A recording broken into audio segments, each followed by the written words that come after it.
Hi, calling all people pleasers and compulsive do-gooders to listen to this video. This video is really important if you have either of those patterns because those patterns, people pleasing and compulsive do-gooding, are just as dysregulating to your nervous system as perfectionism and overachieving are. And so the good news is those patterns don't have to plague you forever. You can free yourself by rewiring your brain. So let's talk more about that. I'm also going to talk in this video about how these patterns come about and things like that. So let's dive into this. First, we're going to start with some things that may help you self-identify as a compulsive people pleaser. So we're going to talk about that pattern first and then how that's similar but a little bit different from compulsive do-gooding. So, people pleasing is an extremely pervasive pattern, and I would say many people run this pattern to some degree or another, right? Some of us run a more extreme version of this program than others. And when it's more extreme, it's obviously going to be more dysregulating to your nervous system. So, people pleasers, essentially what they are is people that have the patterning to try to keep everyone else around them happy and content at the expense of their own well-being and authenticity. So here's some signs that you could be a people pleaser. One, you pretend to agree with other people when you don't. Two, you feel responsible for how other people feel. Three, you apologize often. Maybe, probably too often. Four, you can't or you find it very difficult to say no, even when you really want to. Five, you feel very uncomfortable if someone is upset with you. Six, you tend to act like the people around you to just make them feel comfortable. So you tend to kind of shapeshift or morph in your personality when you're around different groups of people. Seven, you need a lot of praise to feel good or feel good about yourself. Eight, you go to great lengths to avoid conflict because it makes you so uncomfortable. Nine, you don't do this or you have a hard time admitting when your feelings are hurt, right? So you don't stand up for yourself. You don't advocate for yourself. 10, many of the things you choose to do feel like a heavy burden. And that's because they're not your true desires. Number 11, everyone thinks you're one of the nicest people they know. And that's because you just agree with everything they say and you shapeshift to become someone you're not.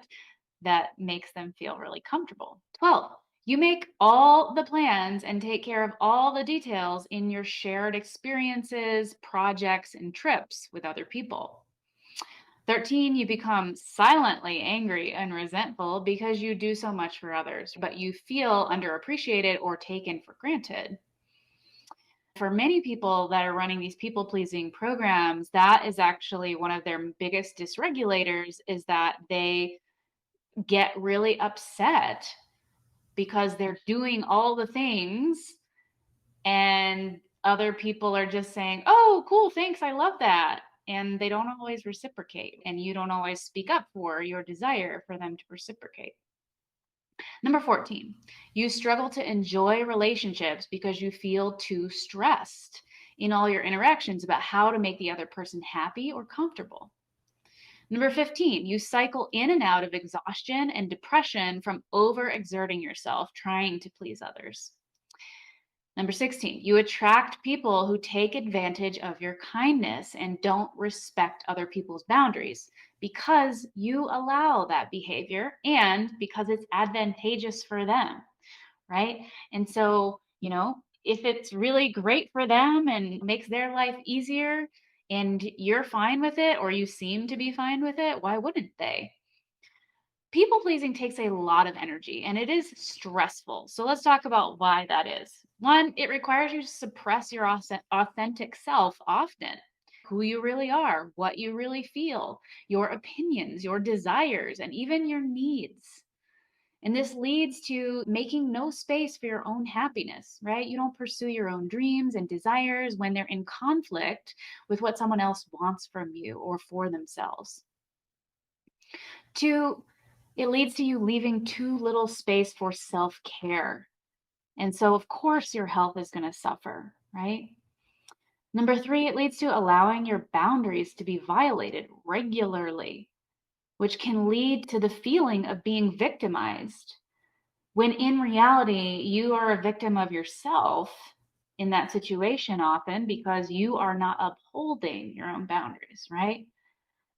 Number four, it causes you to not really fulfill your true potential in life because you're self sabotaging what you really want and your greatest potential to please other people or take care of other people.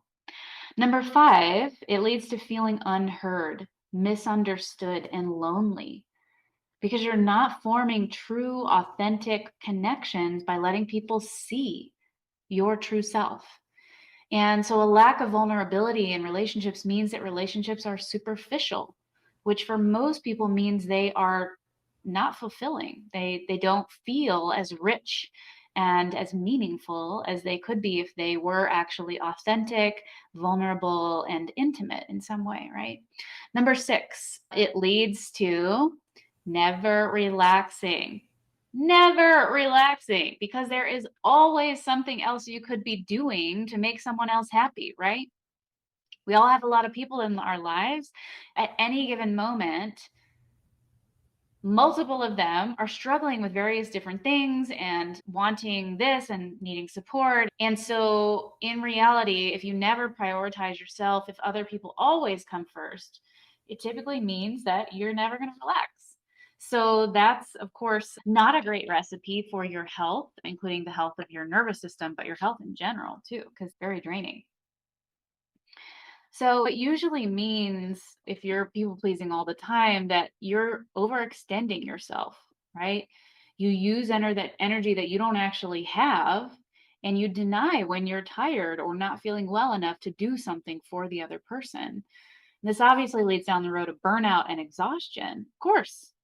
So, like many of the other patterns that lead us to overextend ourselves, like overachieving and perfectionism, doing this continuously can cause your subconscious to put you into a freeze state. And essentially, that can happen once you burn through the energy reserves that you have in fight or flight, because fight or flight is a very energy intensive state. And I'm not saying that while you're people pleasing, you're definitely in fight or flight, although I think many people are because they're feeling so conflicted inside that it's causing a stress response. They're feeling conflicted between what they truly want and what they feel the other person wants from them. And so that causes stress. But even if you're not doing that and you're just simply not listening to your body and you're expending energy when you don't have it to try to help people, your body can still put you in a freeze state to try to rebuild those energy stores, because a freeze state is a energy conservation state. So your body can put you into it when it's basically running on empty and needs you to stop spending energy in order to get back enough of reserves in order to run all the essential processes your body needs to run. And meanwhile, while you're in that freeze state, you feel exhausted and depressed. This cycle is likely to repeat itself regularly if you're running this pattern until the pattern is broken. Even though I had this pattern for sure to a certain degree, I would say that it wasn't my strongest dysregulating pattern. It was definitely there, but it was a more minor player. But one of my business partners, this was actually her primary dysregulating pattern. And as a parent and as a wife and as a healthcare provider, of course, somebody was always wanting or needing something from her. So she never rested, never turned it off until her body forced her to, essentially. So how does the people pleaser pattern come about? Well, when we are encouraged as children to suppress how we feel and what we want in order to please others, like our parents, our teachers, and other members of the community, many of us grow up with messaging that it's more important to be polite than to be authentic and true to ourselves, right? Does that happen to you? Ah, it definitely happened to me. Number two, many people are taught that being a good person and not being selfish means always putting others first. But as this whole conversation is about, and you're learning very quickly, I'm saying that that's a really important idea to challenge because it gets people so in trouble with their health. Often we witness and we model what our parents do in this regard, right? So, as an example, let's say somebody called your mom when you were a kid and invited her to an event. And so she acts so honored and happy about it on the phone and says, "Oh, of course I'll attend. Thank you so much for the invitation. That's so kind of you, blah, blah, blah. I'm so excited." And then she hangs up the phone and she gets grumpy and says, "Ugh, now I have to go to this stupid event. There goes my Saturday." Right? And despite her displeasure at the idea, you may see her go on to bake a cake for the event and spend lots of time getting ready for the event, dressing her best. And in attendance, you may see her wear her best fake smile the whole time and then collapse into exhaustion afterwards. Right? So, what would a child learn from that? I would say they would learn it's not appropriate to say no, even when you want to. You must suck it up, be polite, and pretend to be a normal member of society, whatever that means. So remember, whatever our parents model for us, especially before the age of 7, becomes stored in our subconscious mind as, quote, normal human, which to the subconscious means safety, because to our hunter gatherer ancestors, fitting in with the way our tribe behaved meant survival because we needed our clan to share the load. So it makes sense from an evolutionary perspective that we would just start mirroring as we get older and watch a lot of human behavior, start mirroring whatever we saw, right? And so that is especially the case when it comes to your caregivers, how you saw them behaving, because you spent the most time with them, usually. Another thing that happens that can lead to this pattern is when we get punished for expressing ourselves, right? I've heard stories of people being punished for asking to go to the bathroom in school, or for doodling after they finish the class assignment, or asking for a snack, or any number of harmless expressions of their own wants or needs, right? So, of course, if you have a hurtful, stressful, emotionally painful, or physically painful experience when you have expressed your own desires or needs in some way, you're going to very quickly get the message as a young person that it's just not okay to do that. It's not safe. And so then that pattern ends up carrying forward. And then the other thing is that often this pattern stems from low self worth. So this pattern doesn't just develop universally from one type of experience in everyone. For some people, it's coming from this feeling of just not feeling deserving of your own wants, needs, opinions, feelings, self care, or whatever else, at least not at the same priority level as other people, right? So maybe this stems from subtle or not so subtle messaging in childhood that we weren't deserving or worthy of being ourselves, of taking up space, or wanting what it is that we want, right? Maybe we were not encouraged to express. Maybe we were never asked how we feel or what we wanted or what our needs were in the moment or who we feel we are. Oftentimes, it's a common dynamic between adults and children that those aspects of the individual child are just not made a priority by the adults or not considered important and attended to.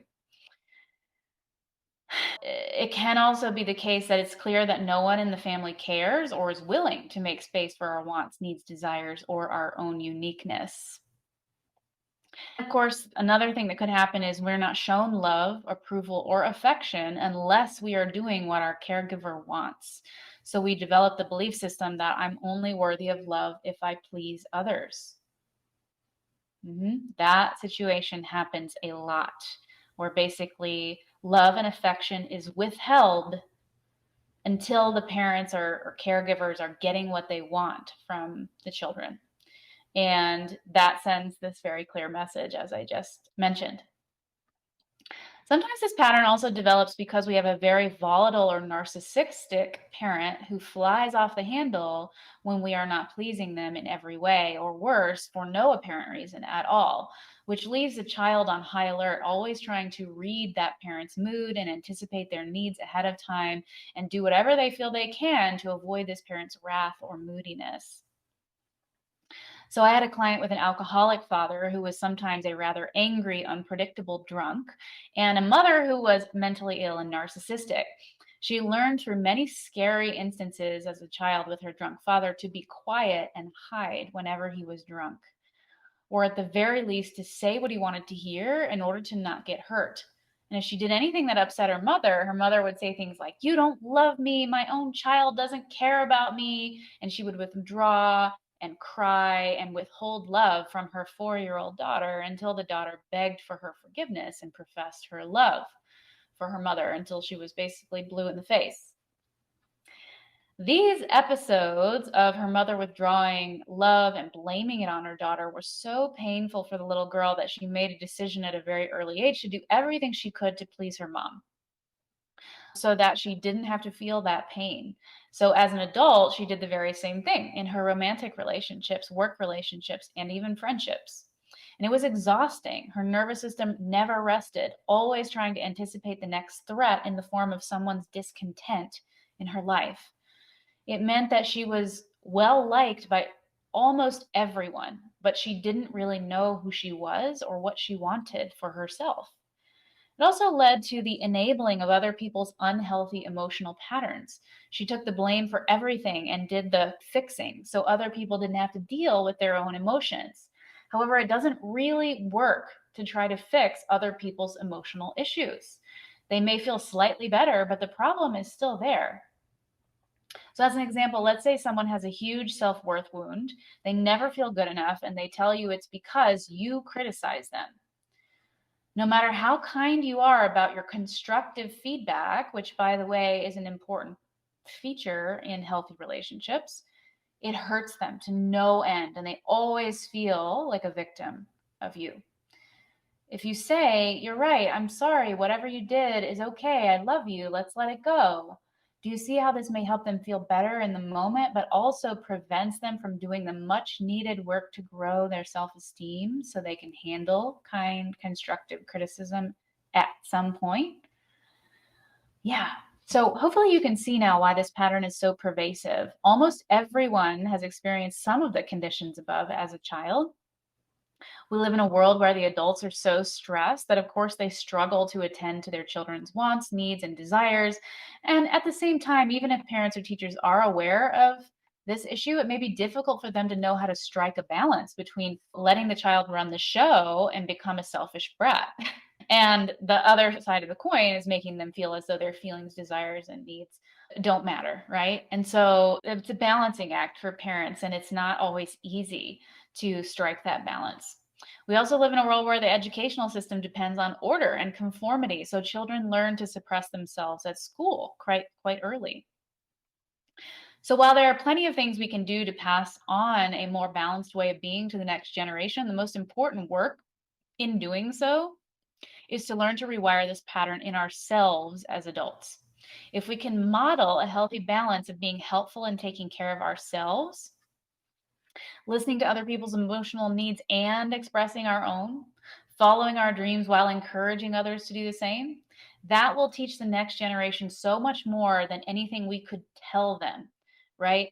Your actions are louder than your words, oftentimes with children. And so they watch what you do, not just what you say. So before we talk about how to change this people pleasing pattern, let's touch on a similar but slightly different pattern of the goodist, or compulsive do-gooder, as I like to call them. The goodist was the term coined by Dr. John Sarno, who was an early believer in how the emotions and nervous system affect our health. So my understanding of it is basically someone who's extremely attached to being liked and being seen as a good person. And this leads to people pleasing behaviors, but also compulsively trying to do the right thing or the good person thing to do. So, as an example, a goodist may pass 50 homeless people a day and feel compelled to give to every single one of them. And that's the case, even if that is a detriment to their own financial stability and security. I actually had a patient with this struggle a long time ago. He would give his $400 sleeping bag, his nicest coats, and anything he could think of to the homeless people on the streets of Portland. And that was all fine when he was making a lot of money. But when he left his job and started working for himself and was making dramatically less money, he continued this pattern and very quickly got into financial trouble. And even so, the urge did not leave him, and he had a very hard time not giving everything he owned away. And this is a super common pattern among anyone in the alternative healing professions. I know this from personal experience because I am one, but also because I know lots of them. Generally, people get into these fields because they really care and want to be of service to others. However, if they're running the goodest pattern, they may do so at the expense of their own health and well being, offering last minute appointments in the evenings and on weekends, answering 30 text messages a day from patients, not charging enough to pay their own bills, et cetera, et cetera. And generally, this comes from not feeling worthy or good enough and needing the praise of those patients to feel good about themselves. Just like people with the people pleasing patterns, they forego self care, listening to their true needs and desires and feelings to put others first in order to feel okay about themselves, which is really only a temporary hit of feeling good.